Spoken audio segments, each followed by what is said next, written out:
Good morning students. Unit third, Hindi साहित्य और हिंदी समानांतर सिनेमा। तो हमको शतरंज के खिलाड़ी टॉपिक पढ़ना है और जिसको साहित्य से जोड़कर और सिनेमा से जोड़कर पढ़ना है। तो आइए स्टार्ट करते हैं। शतरंज के खिलाड़ी एक प्रसिद्ध भारतीय फिल्म है जिसे सत्यजीत रे ने निर्देशित किया था, जो मुंशी प्रेमचंद की इसी नाम की कहानी पर आधारित थी। यह फिल्म दो नवाबों की कहानी बताती है जो शतरंज में इतने तल्लीन थे कि उन्होंने अपने राज्य के अंग्रेजों के अधिग्रहण को नज़रअंदाज कर दिया था। सन 1977 में रिलीज हुई इस फिल्म में अमिताभ बच्चन ने कथावाचक की भूमिका निभाई थी और इसमें संजीव कुमार, सईद जाफरी, शबाना आज़मी, अमजद खान और रिचर्ड एटनबरो जैसे कई प्रमुख कलाकार थे।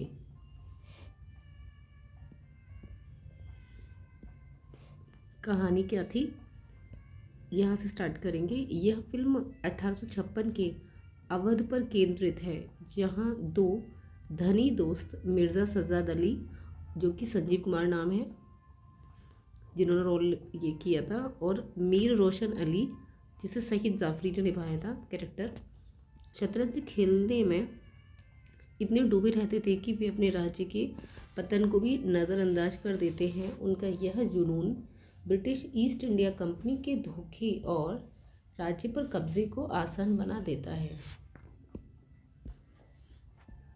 इसका निर्देशन देखते हैं किसने किया था। निर्देशन इस फिल्म को प्रख्यात निर्देशक सत्यजीत रे ने ही निर्देशित किया था। यह उनकी पहली और एकमात्र हिंदी भाषा की फिल्म थी। मुख्य कलाकार देख लेते हैं।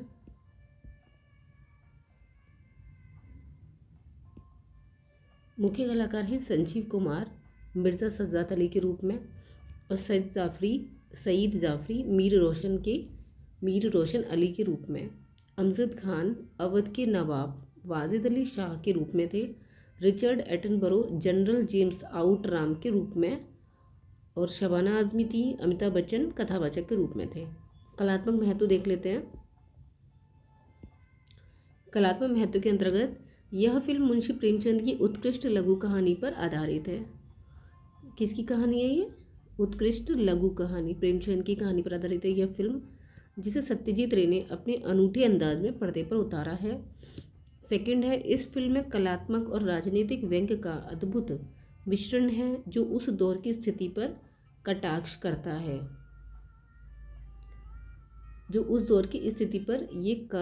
कटाक्ष करता है। इसे सर्वश्रेष्ठ निर्देशक सहित 3 फिल्म फेयर अवार्ड मिले हैं। ठीक है, मिले थे। आगे देख लेते हैं कि प्रेमचंद के साहित्य में कथा शिल्प और कथा वस्तु दोनों में ही समाज और साहित्य की इस बिगड़ती हुई परिस्थिति का प्रभाव दिखता है। इस समय साहित्य की गदविदा प्रारंभ होने से बात को विस्तृत रूप से प्रस्तुत करने की संभावना अधिक हो गई है। प्रेमचंद ने साहित्य की दिशा को परिवर्तित कर यथार्थवाद का रूप दिया, जिसमें उन्होंने समग्रता से देश के संपूर्ण यथार्थ का चित्रण किया है। शतरंज के खिलाड़ी भी तत्कालीन भारत की परिस्थितियों को चित्रित करती हुई प्रेमचंद की एक सार्थक कहानी है, जिसमें एक तरफ प्रेमचंद ने विलासिता तथा अय्याशी में डूबे सुप्तप्राय जनजीवन को पुनः जागरूक होने का संदेश दिया है, और दूसरी तरफ रीतिकालीन साहित्य के समाज से कटे हुए चरित्र का यथार्थवादी लेखन के रूप में एक विकल्प प्रस्तुत करने की चेष्टा भी की है। शतरंज के खिलाड़ी 1924 में लिखी गई थी। यह वाजिद अली शाह के समय को आधार बनाकर लिखी गई है, यानी कि यह एक ऐतिहासिक कहानी है। कहानी का कथ्य वाजिद अली शाह के राज्य से हटा दिया था। ठीक है, राज्यच्युत मतलब राज्य से हटाना, राज्यच्युत होने और उनके दरबारियों, जागीरदारों समेत आम आदमी के विलासिता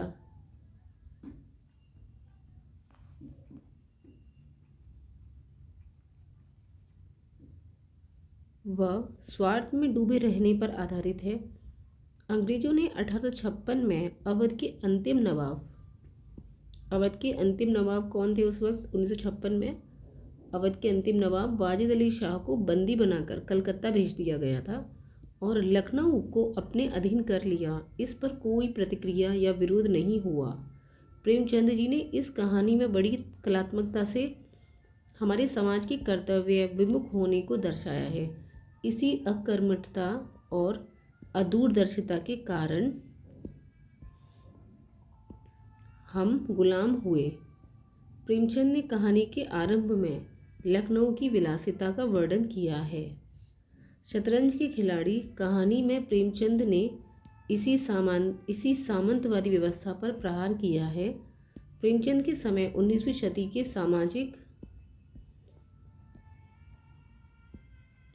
सांस्कृतिक सुधार के आंदोलन के रूप में भारतीय नवजागरण का उदय हो रहा था, लेकिन ब्रिटिश राज को सामंतवादी शक्तियों के साथ चलने में ही लाभ दिखाई दिया।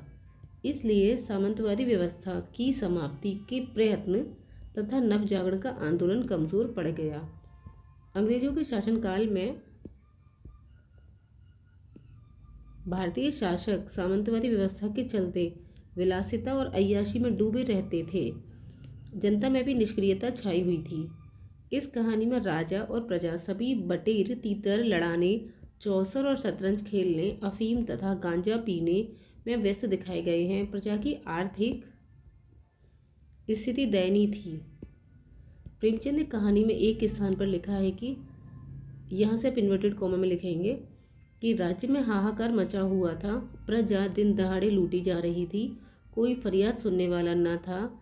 देहातों की सारी दौलत लखनऊ खींची चली जाती थी और देश में सुव्यवस्था न होने के कारण वार्षिक कर भी न वसूल होता था।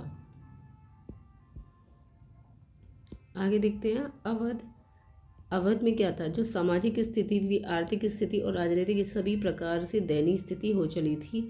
जैसा कि प्रेमचंद ने लिखा है कि शासन विभाग में, साहित्य क्षेत्र में, सामाजिक व्यवस्था में, कला कौशल में, उद्योग धंधों में, आहार विहार में सर्वत्र विलासिता व्याप्त हो रही थी। ठीक है, मतलब बहुत बुरी स्थिति थी। लोग समझ नहीं पा रहे थे और जब शासन प्रशासन सुचारू नहीं चलेगा तो लोगों का जीवन तो प्रभावित होगा ही।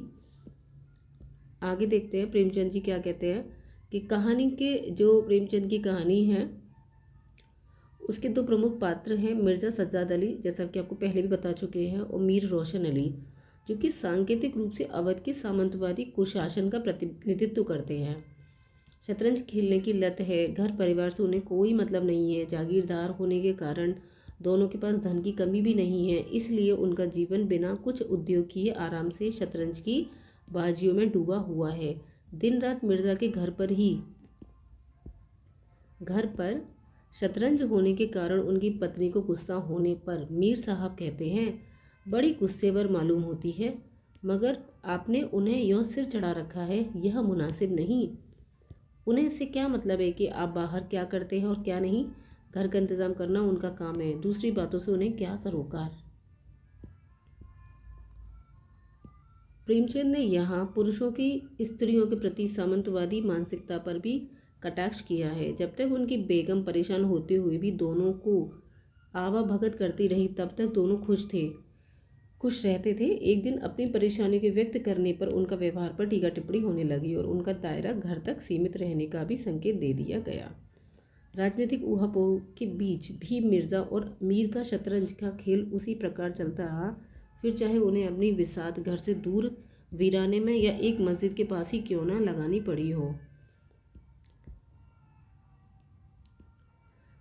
इस दौरान वाजिद अली शाह को अपना सिंहासन छोड़ना पड़ा और अवध का शासन ब्रिटिश के हाथों में चला गया और इन दोनों पात्रों की शतरंज की लत पर कोई असर नहीं पड़ा। अंत में इसी लत ने दोनों मित्रों को आपसी लड़ाई में जान भी ले ली थी। ठीक है, तो यहाँ आपका टॉपिक कंप्लीट हो जाता है।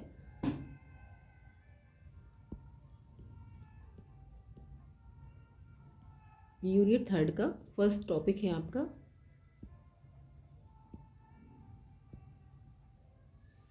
शतरंज के खिलाड़ी।